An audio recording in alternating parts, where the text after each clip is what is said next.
Les entreprises aujourd'hui ont l'envie d'un développement numérique durable et éco-responsable aussi. Alors, plusieurs questions se posent. D'abord, comment est-ce qu'on garantit une économie circulaire, des solutions alliant un modèle avec moins de déchets et de recyclage, mais aussi qu'en est-il de l'environnement et de la souveraineté digitale de ce monde numérique? Nous allons justement en parler avec mes deux invités aujourd'hui, que vous allez découvrir dans quelques instants. Suivez-moi.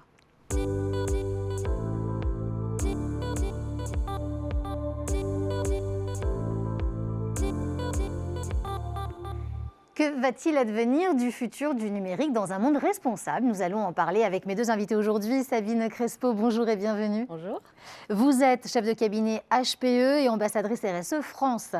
Jérôme Goulard, bonjour. Bonjour. Bienvenue Jérôme, directeur RSE diversité et éthique Orange Business Services. Alors ma première question forcément, parce que vous êtes ensemble ici tous les deux sur ce plateau, comment est-ce que vous travaillez pour accompagner vos clients dans leurs projets en étant ensemble? Alors entre Orange Business Services et HPE, c'est un partenariat qui a maintenant plus de 10 ans. On est très complémentaires sur des sujets comme le cloud et les infrastructures de connectivité. Donc quand on a défini une ambition sur ces sujets de numérique responsable, d'avoir plus d'économie circulaire, de pouvoir optimiser l'empreinte carbone de nos solutions, on a tout de suite vu des complémentarités avec HPE. De notre côté, chez Orange Business Services, nous accompagnons les clients sur l'ensemble de leurs services IT, réseau, la data, sur l'ensemble des processus et des activités de l'entreprise. Et c'est sur ces sujets-là qu'on travaille pour un numérique responsable, avec notamment des partenaires comme HPE et aussi avec nos clients, puisque c'est vraiment un écosystème. Sabine, vous voulez rebondir sur ce que vient de dire Jérôme? Tout à fait, c'est vrai que nos ambitions sont quand même très similaires, très complémentaires et ce partenariat nous paraît vraiment évident. Chez HPE, on voit la digitalisation des entreprises qui s'accélère, notamment avec la crise de cette année. La data est partout. On voit que le nombre de devices, le nombre de données explose et ces données, elles sont créées pour plus de la moitié en dehors du data center, ce qu'on appelle le edge. Et donc, on a une sorte de mouvement, un modèle décentralisé, edge to cloud, où la data est aussi bien en périphérie que dans les data centers, que dans les clouds. Et c'est vraiment que c'est notre rôle en tant que leader technologique, avec au cœur de nos préoccupations l'économie circulaire, d'accompagner nos clients à concevoir, à déployer, à accélérer leur transformation numérique, d'une part en suivant leurs objectifs de développement durable et d'autre part en suivant leurs objectifs de réduction de coûts. Et on peut dire que c'est un sacré challenge au quotidien, forcément. Alors, on l'a compris, vous l'avez très bien expliqué, vous vous êtes alliés d'un point de vue technologique avec des visions d'accompagnement qui sont basées aujourd'hui beaucoup sur le data journey, edge to cloud, et qui sont très similaires. Qu'est-ce que ça veut dire dans un monde plus durable ? Alors, si je peux me permettre, je voudrais commencer par déjà expliquer deux notions qui sont très importantes, Jeanne. La première, c'est l'économie circulaire, qu'on soit tous en ligne, que c'est vraiment un système économique qui va prendre en compte tous les stades du cycle de vie d'une offre. Aussi bien au moment de l'offre, d'éco-conception, d'approvisionnement durable, de la consommation responsable des clients, des utilisateurs, et puis la gestion de la fin de vie du produit, c'est-à-dire réutiliser, reconditionner et voire vraiment en dernier recours recycler. Et puis une deuxième notion qui est très importante, qui nous tient à cœur, c'est l'économie de la fonctionnalité, qui est vraiment un business model où l'entreprise va vendre l'usage d'un bien, d'une offre, d'un service, plutôt que le bien en lui-même. Et ça a un impact très positif en termes de développement durable, puisqu'on en appelle à la responsabilité du fournisseur, du fabricant, de l'industriel. Bien sûr. Ce qu'il faut savoir, c'est que 97% de nos émissions de gaz à effet de serre, en tout cas chez HPE, se font en dehors de nos murs, 65% dans l'utilisation de nos offres. Et donc, d'où l'importance, en fait, de prendre cette responsabilité et vraiment d'agir, d'accompagner nos clients. Mais c'est quelque chose qu'on ne peut pas faire seul. Et c'est pour ça que c'est important d'avoir des partenariats forts, comme un acteur comme Orange Business Services, qui va nous accompagner on va accompagner ensemble nos clients. Et donc depuis quelques années déjà, on a changé notre modèle pour aller vers la consommation à l'usage, cette économie de la fonctionnalité qu'on appelle as a service, ni plus ni moins ce que font les telcos, ce que fait OBS depuis pas mal d'années. Jérôme. Alors j'aime beaucoup cette notion de business model parce que c'est effectivement exactement ce qu'on est en train de faire. Et aussi quand on voit l'empreinte carbone d'une entreprise comme HPE, où finalement il y a une grosse partie qui est dans l'usage, nous sur le numérique, globalement, l'ensemble du numérique, grand public, entreprise, c'est à peu près 3 à 4% des émissions de CO2 mondiales. D'accord. Le domaine purement telco, on va dire, c'est 0,5%, le reste pouvant être de la diffusion de vidéos, les usages de streaming, etc. Dans l'entreprise, donc, sur ces notions, on a une expérience dans notamment tout ce qui est équipement, qui est une grosse partie de l'empreinte carbone de nos solutions. Nous, on n'est pas vraiment on est sur l'usage de nos clients, mais aussi une grosse partie vient des équipements qu'on utilise et qu'on met à disposition de nos clients.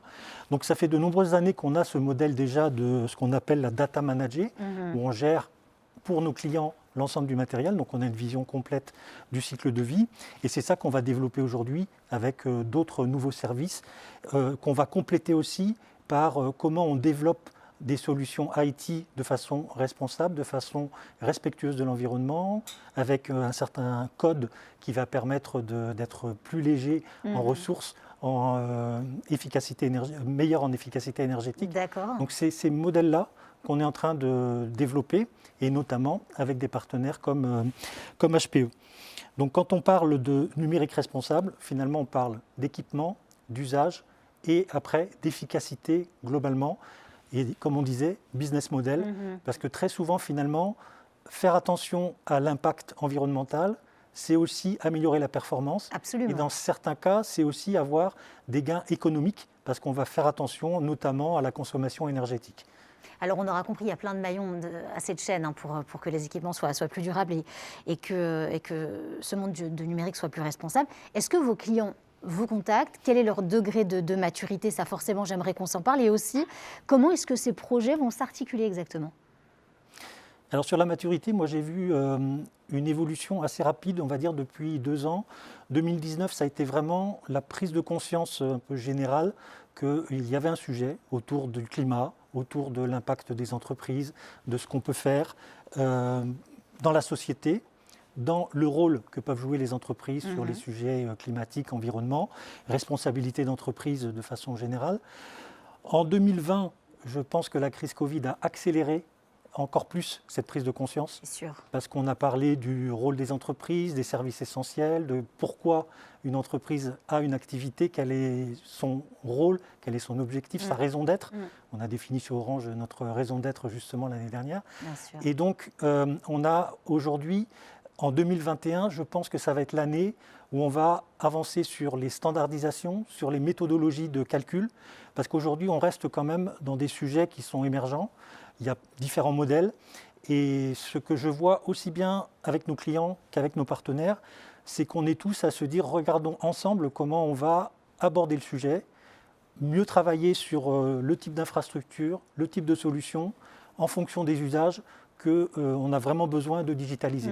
Donc de ne pas systématiquement mettre des technologies consommatrices en CO2 si ce n'est pas nécessaire, et donc d'intégrer tous ces éléments dans la relation globale avec nos clients notamment. Plus de responsabilité donc, de chacun. C'est ça. Sabine?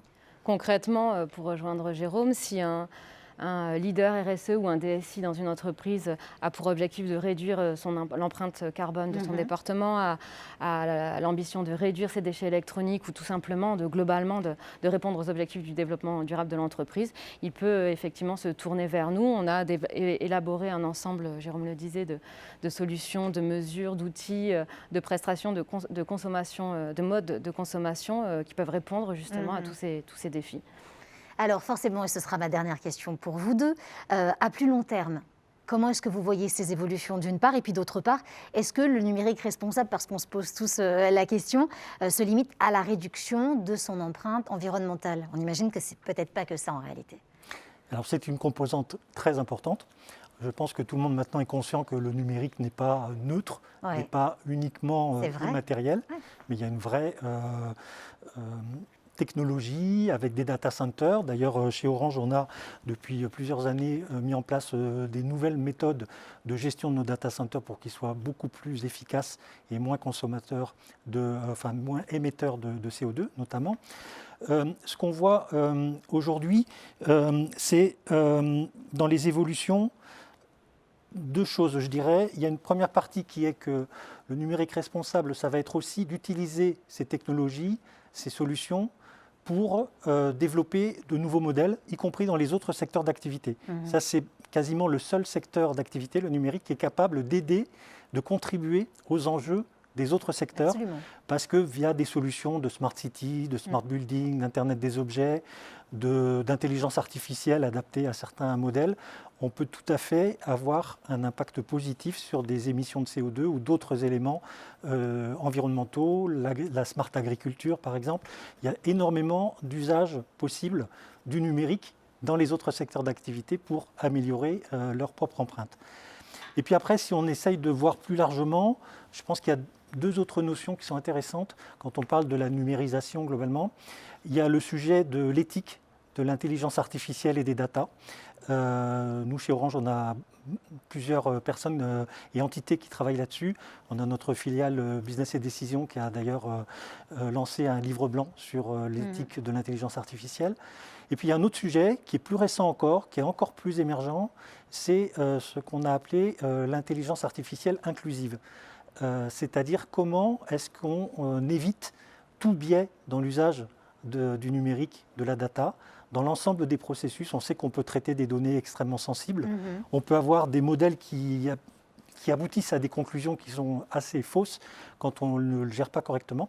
Et donc Orange a été la première entreprise l'année dernière à être certifiée intelligence artificielle inclusive avec l'organisme Arborus, qui a lancé une charte que d'ailleurs tous nos clients peuvent aussi consulter et même ils peuvent adhérer. Sabine, vous voulez ajouter quelque chose? Oui, nous avons des approches vraiment très complémentaires et je suis convaincue que cette transformation numérique responsable est possible lorsqu'on arrive à trouver des synergies comme on peut le faire avec OBS. Pour donner un exemple très concret, par exemple, chez HPE, on travaille beaucoup avec le secteur recherche et éducation en fournissant de la puissance de calcul aux chercheurs du CNRS ou en finançant des instituts interdisciplinaires de l'intelligence artificielle qui vont, eux, s'attaquer à analyser la flore alpine, pour être très concrète, pour comprendre comment le réchauffement climatique, les effets sur l'environnement. Donc ça, c'est vraiment un sujet qu'il faut qu'on continue à développer. Et puis juste quelques mots pour terminer sur l'éthique et la data. Je pense que c'est un sujet très important. Bien sûr. En tout cas, nos clients sont très et de plus en plus soucieux d'avoir un digital plus local, plus respectueux de leurs données. Et c'est pourquoi, avec OBS, on travaille énormément ça nous pousse à trouver des solutions pour combiner la souveraineté digitale et le développement durable. Et c'est pour ça qu'aujourd'hui, nous co-innovons de manière assez étroite pour rapprocher les clouds au plus près des utilisateurs. Merci à tous les deux d'avoir été mes invités du jour et d'avoir répondu très concrètement à ces questions sociétales, aussi environnementales. Quant à nous, on se retrouve très bientôt pour un nouveau talk, alors restez bien avec nous.